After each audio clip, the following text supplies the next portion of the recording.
two cards are drawn simultaneously for success or successively, ठीक है जी, without replacement, without replacement मतलब कि card निकाल के दोबारा बीच में नहीं डालना, ठीक है जी। From the well shuffled deck of 52 cards, तो वो 52 कार्ड्स होते हैं, वो हमने पहले find the mean variance and standard deviation for number of kings. Number of kings के लिए हमने मीन भी निकालना है, वेरिएंस भी निकालना है एंड स्टैंडर्ड डेविएशन भी निकालना है, ठीक है जी। तो फिर हम वही बात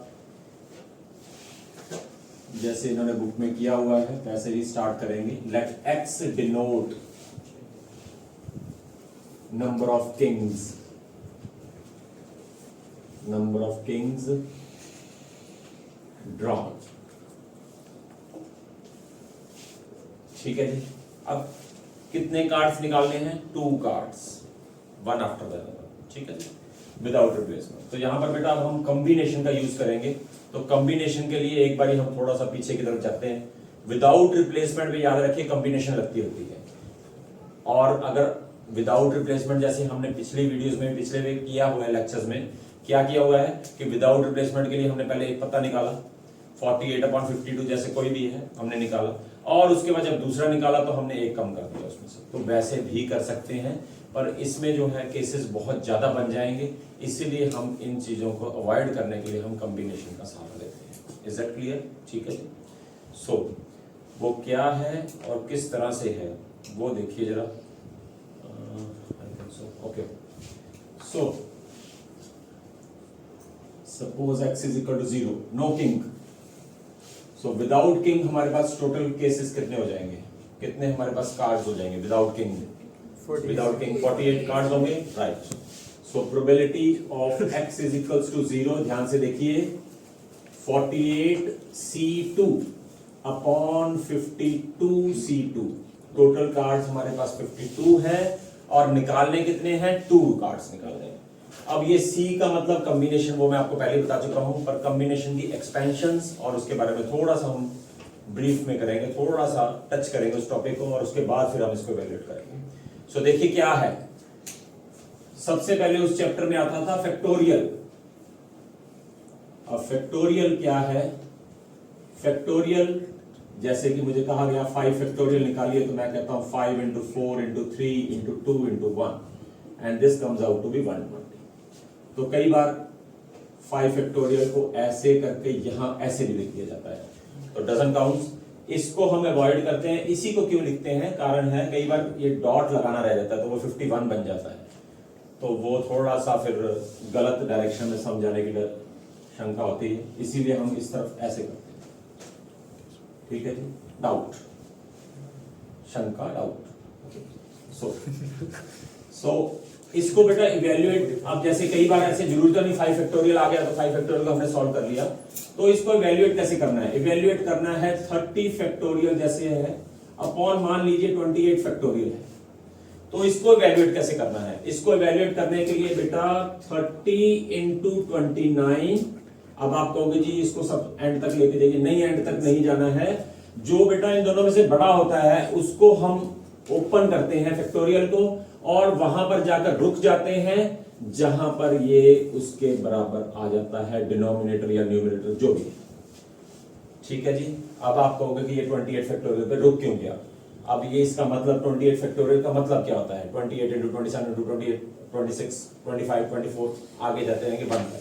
इसका मतलब क्या है? इसका मतलब भी तो वही है, तो यहां पर रुक जाइए और ये कट जाएंगे, और जिससे हमारी कैलकुलेशन आसान हो जाती है 870 जो भी, ठीक है जी। अब मैं डायरेक्ट कॉम्बिनेशन की तरफ स्विच कर रहा हूं। कॉम्बिनेशन, अगर हमारे पास n थिंग्स हो और उसमें से मैंने r चीजें निकालनी हो, सिलेक्ट करनी हो, ठीक है जी, विदाउट रिप्लेसमेंट। याद रखिए कॉम्बिनेशन हमेशा याद रखिए ग्रुपिंग में लगती है, ग्रुपिंग में। कॉम्बिनेशन जब भी ग्रुपिंग की बात होगी, कोई ग्रुप बनाना है किसी भी तरीके का, तो वहां पर हमने कॉम्बिनेशन ही अप्लाई करनी है। Is that clear? ठीक है। तो इसका फॉर्मूला होता है n factorial divide bye r factorial n minus r factorial.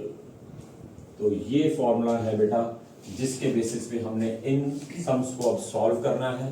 Factorial भी बता दिया, कॉम्बिनेशन का मतलब भी बता दिया है। तो परमुटेशन अभी यूज नहीं हुआ है और ना ही यूज होता है किसी क्वेश्चन में, अगर कहीं आया तो फिर परमुटेशन का मतलब भी समझा दिया जाएगा। ठीक है जी, is that clear to everyone? Okay, so ये फॉर्मूला नोट तो नहीं करना किसी ने? ओके, ठीक है जी, चलें अब हम इसको वैल्यूएट करने जा रहे हैं 48C2। तो देखिए जरा 48C2 को पहले हम इवैल्यूएट करते हैं और this comes out to be 48 factorial, okay, 2 factorial, okay, 48 minus 2 46 factorial. अब बेटा जो आप कहोगे जी ये सबसे बड़ा है, ये नेक्स्ट छोटा ये है और उसके छोटा ये, तो आप कहेंगे ये 2 तक ले जाइए। 2 तक नहीं बेटा, जो इसके नजदीक है वहां तक हमने रुकना होता है। 48 into 47 into 46 factorial upon 2 factorial and 46 factorial. 2 factorial is nothing else, it's 2। अब आप कहोगे जी इसको काट देते हैं। नहीं बेटा, इसको अभी काटेंगे नहीं, क्योंकि नीचे भी हमारे पास 2 फैक्टोरियल आएगा और 2 फैक्टोरियल को फिर हम 2 फैक्टोरियल से काट देंगे। ठीक है जी, तो यहाँ पर थोड़ा सा इवैल्यूएशन इस तरह से करेंगे। ओके, सो सिमिलर से 52C2 को इसी तरह से करना है।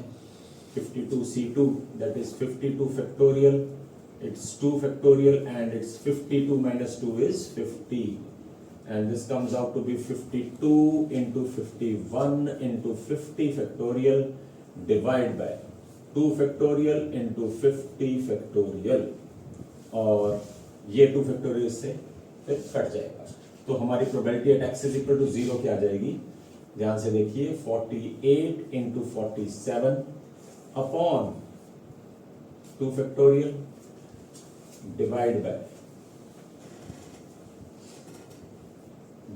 बेटा ये रेसिप्रोकल हो जाएगा, तो 2 फैक्टोरियल अपॉन 52 इंटू 51, सॉरी, तो ये इससे करते हैं।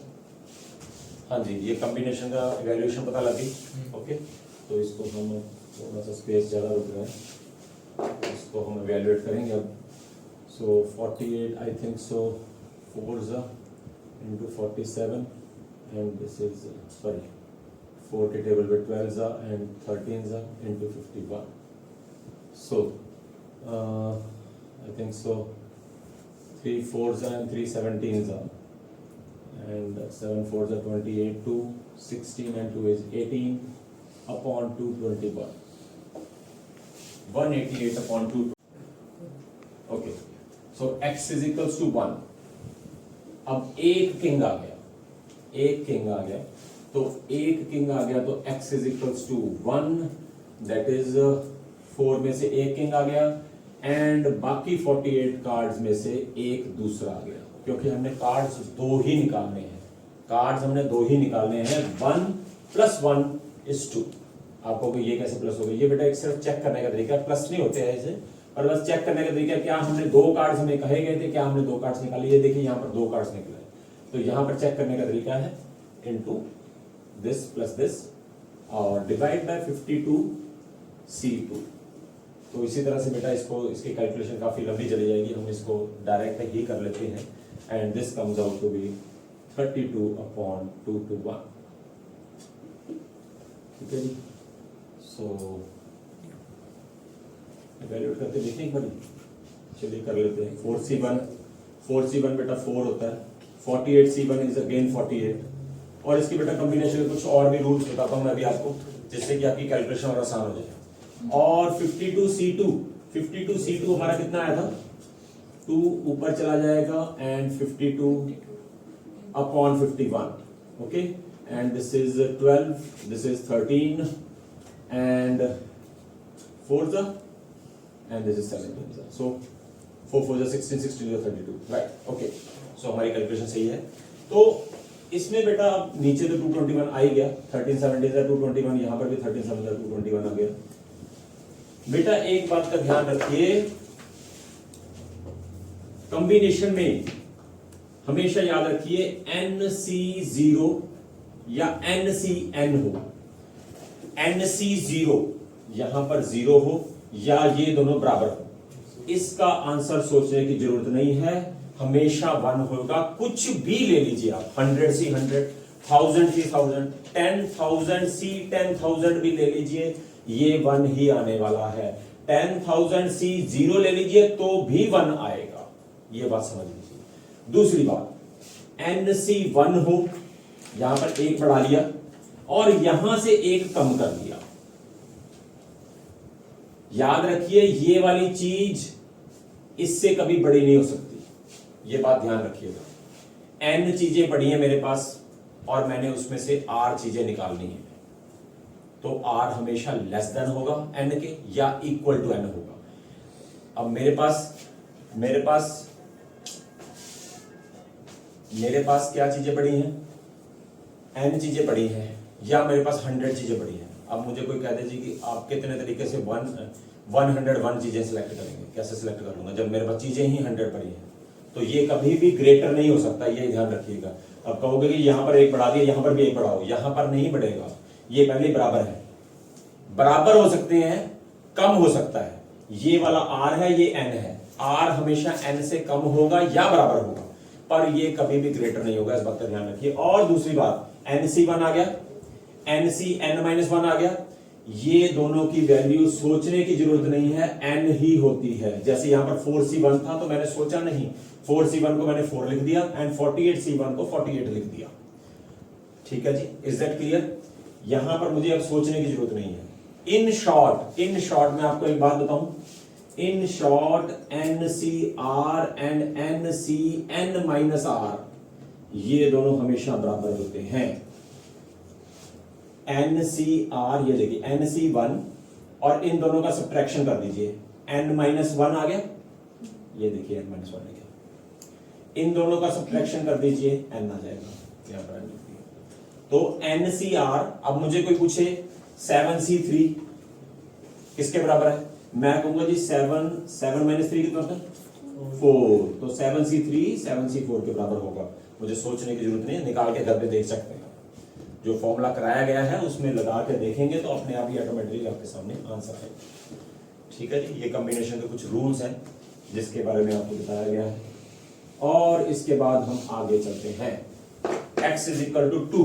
अब दोनों ही किंग आ जाए, दोनों के दोनों ही किंग आ गए तो क्या हो जाएगा, 4C2, सोचने की जरूरत नहीं है, 52C2, 4C2, तो 4C2 बेटा थोड़ा वैल्यूएट कर लेना, थोड़ा 6 आ जाएगा and this comes out to be 2 ऊपर चला गया एंड दिस इज 52 इंटू 51, जो कि यहां पर भी आया था, ये देखिए। तो इसको हम काट देते हैं, कौन से टेबल से काटेंगे, 3 से काट दीजिए, 2 एंड 3 17 जा, 4 52 से कट जाएगा, आई थिंक सो, बात समझ में आती है, और 1/2 21। तो हमारे ये 3 केस ही बनेंगे because we have to draw only 2 cards. तो या तो कोई भी किंग नहीं आएगा, या एक किंग आएगा, या दोनों किंग आएंगे, बस। ठीक है जी, ओके। अब हम मीन और वेरिएंस की तरफ से छोड़ रहे हैं, तो x is equals to 0, okay, 1 and 2।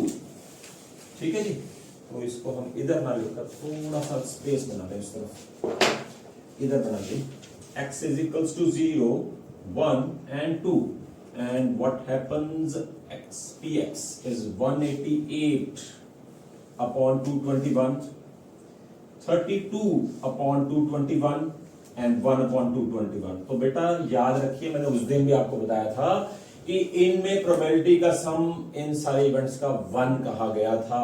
ये नहीं है कि अब उन सम्स में था जी, इन सम्स में नहीं होगा, सब में अप्लाई होगा। जहां पर भी हम प्रोबेबिलिटी डिस्ट्रीब्यूशन वाला टेबल बनाएंगे, चाहे वो मीन के लिए बनाए, चाहे हम वेरिएंस के लिए बनाए, किसी चीज के लिए बनाए, इन प्रोबेबिलिटीज का सम 1 ही होगा, चेक कर सकते हैं। ये देख लीजिए, 188 प्लस 32 220, 220 प्लस 1 221, 221 को 221 से डिवाइड किया तो 1। ओके, सो x इंटू px, तो मीन तो निकालना ही पड़ेगा, 0 इंटू समथिंग तो आपको सबको मालूम ही है, एंड 32 1 जा 32 एंड 2 अपॉन 221। तो हमारा ये सम आ गया 32 plus 2 is 34 upon 221। I think so कि ये 221 और 34 दोनों 17 के टेबल से जाते हैं, क्योंकि यहां पर हमने 13 17 जा 221 लिखा था।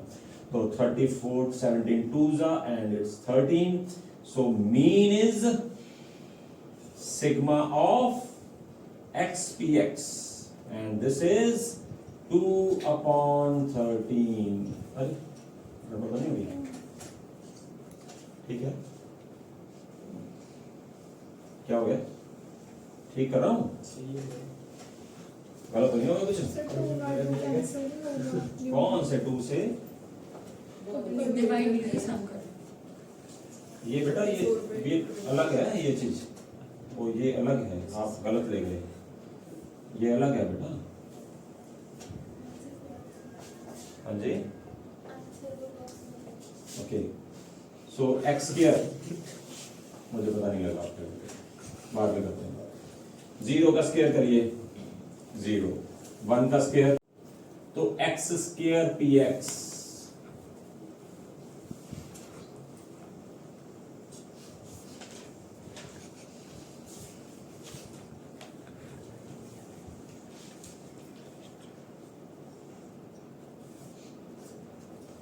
zero into px is 0, okay, 1 into 32 is 32 upon 221 and 4 into बस 221, it's 36 upon 221. Is that clear? So अब हम वेरिएंस की तरफ चलें, तो वेरिएंस क्या हो जाएगा, सिग्मा स्क्वायर क्या हो जाएगा, sigma x square px minus mu का whole square and this is 36 upon 221 minus and कितना करें 2 का स्क्वायर 4 अपॉन 169। तो इसको बेटा वैल्यूएट करने के लिए थोड़ा लंबा प्रोसेस हो जाएगा, तो इसको हम थोड़ा उस हिसाब से ले जाते हैं। तो जो इन्होंने बुक में किया हुआ है, इन्होंने 34 का स्क्वायर किया हुआ था। 34 का स्क्वायर कितना हो जाएगा, 34 का स्क्वायर आई थिंक सो 1156, बिल्कुल सही बात है। 221 का स्क्वायर, अब इसका एलसीएम ले लीजिए, 221 का स्क्वायर एलसीएम आ जाएगा, बहुत अच्छी बात है। स्क्वायर इसलिए लिया बेटा क्योंकि हमने स्टैंडर्ड डेविएशन निकालना है, और स्क्वायर हटाएंगे तो यहाँ पर ये 221 ही आ जाएगा। तो हमारा कैलकुलेशन आसान करने के लिए ये सब कुछ किया जा रहा है। 221 minus 1156 and this is comes out to be 36 ones are 36, 7956, very good, 1156 upon 221, सब बुक में से देख के बोलते हैं, ऊपर से होशियार बनते हैं। नहीं सर, फोन जो 6800 upon 221 whole square and now standard deviation इसका स्क्वायर रूट आ जाएगा 6800 का, एंड नीचे आ जाएगा 221 अकेला। और 6800 का स्क्वायर रूट हम परसों की क्लास में सीखेंगे कि स्क्वायर रूट निकालना कैसे है, कई बार इसकी भी दिक्कत आती है। फिलहाल टाइम की शॉर्टेज के कारण हम इसको डायरेक्ट ही लिख देते हैं। इसका आंसर 0.37 और 6800 का या किसी भी चीज का स्क्वायर रूट कैसे निकालना है, इसके बारे में डिटेल में डिस्कशन, डेसिमल में कैसे निकालना है, डिटेल में डिस्कशन हमारे नेक्स्ट लेक्चर में मंडे को होगी। Is that clear to everyone? Okay, समझ आ गया सारा, समझ आ गया सारा, ठीक है जी, ओके। सो आज का लेक्चर यहीं खत्म करते हैं। Thank you very much. So आप कृपा शांति का दान बख्शे, ठीक है जी, बहुत ज्यादा बोलते हो गंदे बच्चे। So thank you.